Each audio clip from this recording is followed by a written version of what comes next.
चोर हूं, मुजरिम हूं, कातिल हूं। जुर्म की काली दुनिया के लोग मेरे नाम से भी कांपते हैं। जानता हूं आशा कि तुम मेरे नाम से भी नफरत करती हो, मगर दुनिया का कोई भी इंसान जानबूझ के बुरा काम नहीं करता। कोई चोर जानबूझ के चोरी नहीं करता, कोई डाकू जानबूझ के डाका नहीं डालता, और कोई तवायफ जानबूझ के अपना जिस्म नहीं बेचती। वक्त और हालात इंसान को मजबूर कर देते हैं बुरा काम करने पर। जानना चाहती हूँ मैं चोर क्यों बना? किसने बना? किसने बनाया मुझे?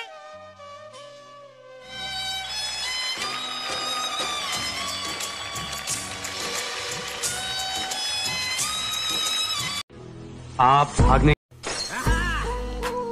शीशा हो या दिल हो, आखिर टूट जाता है। लब तक आते हाथों से सागर छूट जाता है।